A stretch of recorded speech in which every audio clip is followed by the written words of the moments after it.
రాజకీయాల గురించి ఎక్కడ డిస్కషన్ వచ్చినా ఎక్కువ వినిపించే మాట నేరాలు, ఘోరాలు, అక్రమాలు, అన్యాయాలు చేసిన వారే ఎక్కువ రాజకీయాల్లో ఉన్నారు అని. మరి దాన్ని తగ్గించడానికే మోడీ గారి ప్రభుత్వం రాజ్యాంగం సవరణ చేయడానికి ప్రయత్నిస్తోంది అని అనుకోవాలా?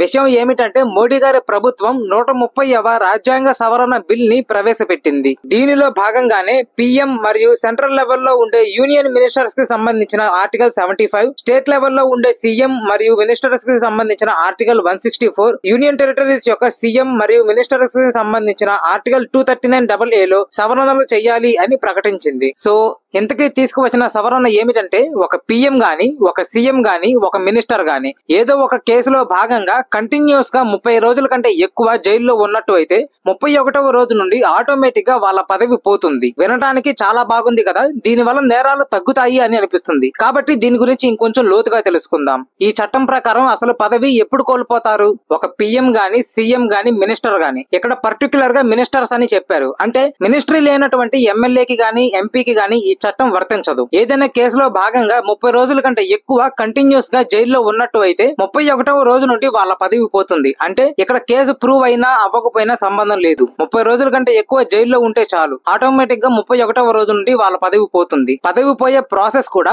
ఒకవేళ స్టేట్ లెవెల్లో ఉన్న మినిస్టర్ గనక అయితే 31వ రోజు సీఎం గారు గవర్నర్ కి ఒక అడ్వైజ్ లెటర్ రాస్తారు, పలానా మినిస్టర్ ని తీసేయండి అని. ఒకవేళ సెంట్రల్ లెవెల్లో గనక అయితే పీఎం గారు ప్రెసిడెంట్ గారికి లెటర్ రాస్తారు, పలానా మినిస్టర్ ని తీసేయండి అని. ఒకవేళ లెటర్ రాయకపోతే ఆటోమేటిక్ గా 31వ రోజు ఆ మినిస్టర్ కి పదవి పోతుంది. జైలు నుండి బయటికి వచ్చిన తర్వాత కావాలంటే మళ్ళీ మినిస్ట్రీ ఇచ్చి రీఅపాయింట్ చేయొచ్చు. ఇలాంటి ఒక చట్టం నిజంగా అవసరమా? అసోసియేషన్ ఫర్ డెమోక్రటిక్ రిఫార్మ్స్ ప్రకారం సెంట్రల్ పరిధిలో మరియు రాష్ట్రాల పరిధిలో ఉన్నటువంటి 30 నుండి 40% మంది ఎమ్మెల్యేలు, ఎంపీల మీద పెండింగ్ క్రిమినల్ కేసులు ఉన్నాయి. వీటిల్లో ఎన్నో సీరియస్ చార్జెస్ ఉన్నాయి. 40 నుండి 50% మందికి గతంలో నేర చరిత్ర ఉంది. ప్రజలు వీళ్ళకి ఓట్లు వేసి వీళ్ళని గెలిపించుకునేది వీళ్ళ కోసం నిలబడతారు, వీళ్ళ మంచి చెడు బాగోగులు అన్ని చూసుకుంటారు అని. కానీ పవర్ వచ్చిన తర్వాత నిజంగా ఎంతమంది అలా ఉంటున్నారు? ఒక నాయకుడు, అది రాజకీయ పరంగా కానీ లేదంటే ఏదైనా సోషల్ మీడియాలో కానీ సినిమాస్ లో కానీ ఎలా అయినా సరే ప్రజలు ఒక అతన్ని నాయకుడిగా ఎంచుకున్నారు అంటే అతన్ని వారంతా ఒక రోల్ మోడల్ గా భావిస్తారు. అలా ప్రజల్ని ప్రభావితం చేసే స్థాయిలో ఉన్నప్పుడు నాయకులు ఎలా ఉండాలి? వాళ్ళే అలా నేరాలు, ఘోరాలు, స్కామ్లు అన్ని చేస్తూ ఉంటే ఇక వాళ్ళని ఫాలో అయ్యే వాళ్ళు, వాళ్ళని రోల్ మోడల్ గా తీసుకున్న వాళ్ళు ఏం చెయ్యాలి? ఇలా కేసుల మీద జైలు చుట్టూ జైల్లో ఉండే వాళ్ళు ఎక్కువ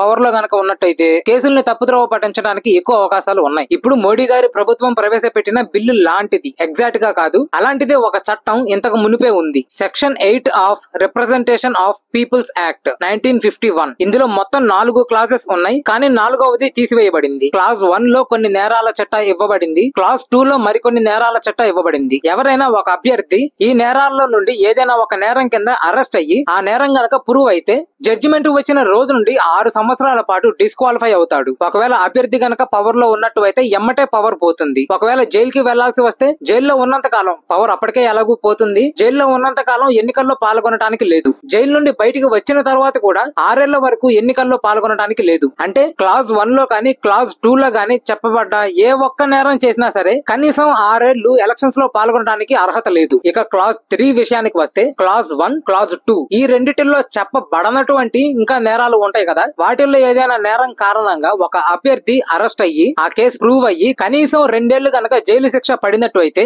ఒకవేళ పవర్ లో గనక ఉంటే ఎమ్మటే పవర్ పోతుంది. దానితో పాటు జైల్లో ఉన్నన్నాళ్ళు జైలు నుండి విడుదల అయిన తరువాత 6 సంవత్సరాల పాటు ఈ మొత్తం పీరియడ్ కూడా ఎన్నికల్లో పాల్గొనడానికి అర్హత కోల్పోయినట్టే. ఈ 3 క్లాజెస్ కూడా అంటే section 8 of representation of people's act 1951 ఒకవేళ కేసు గనక ప్రూవ్ అయితేనే వర్తిస్తుంది, కేసు ప్రూవ్ అవ్వకపోతే వర్తించదు. ఇప్పుడు మోడీ గారి ప్రభుత్వం తెచ్చిన సవరణ కేసు ప్రూవ్ అయినా అవ్వకపోయినా సంబంధం లేదు. కనీసం 30 రోజులు కంటిన్యూస్ గా జైల్లో ఉన్నట్టు అయితే ఆటోమేటిక్ గా 31వ రోజు వాళ్ళ పదవి పవర్ మొత్తం పోతుంది. కావాలంటే జైలు నుండి బయటకు వచ్చిన తర్వాత మళ్ళీ రీఅపాయింట్ అవ్వచ్చు. ఈ బిల్ చాలా బాగుంది కదా, వింటుంటే నేరాలు చేయడం తగ్గించేస్తారు అని అనిపిస్తుంది. కానీ దీంట్లో కొన్ని నెగిటివ్స్ కూడా ఉన్నాయి. మీరే ఆలోచించండి. కంటిన్యూస్ గా 30 రోజులు కనుక జైల్లో ఉన్నట్టు అయితే ఆటోమేటిక్ గా పదవి పవర్ మొత్తం పోతుంది. ఇప్పుడు నేనే ఉన్నాను, నేను రూలింగ్ పార్టీకి సంబంధించిన వాడిని అని అనుకోండి, అపోజిషన్ లో నాకు నచ్చిన వాళ్ళు కొంతమంది ఉన్నారు. నేను నా పవర్ ఉపయోగించి వాళ్ళని పదే పదే ఏదో ఒక కేసులో ఇరికించి పద్దాక జైలుకి పంపిస్తూ ఉంటాను. అపోజిషన్ లో ఉన్న వాళ్ళు నిజంగా మంచోళ్ళే అని అనుకుందాం. కానీ ఏదో ఒక పాయింట్ లో వీళ్ళు ఇలా పద్దాక జైలుకి వెళ్తూ ఉంటే ప్రజల్లో వీళ్ళ మీద అనుమానం మొదలవుతుంది. వీళ్ళు నిజంగా మంచి వాళ్ళేనా అన్న ప్రశ్న వస్తుంది. ప్రజలకి వాళ్ళ పట్ల ఉన్న నమ్మకం సడలిపోతుంది.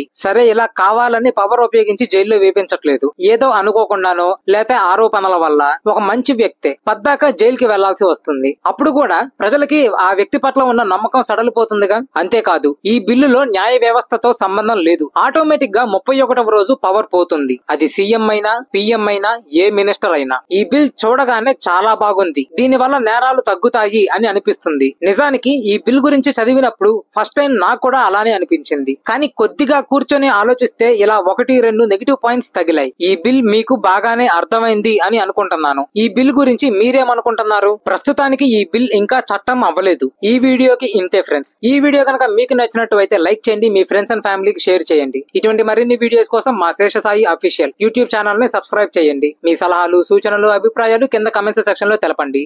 జై శ్రీరామ్, జై హింద్.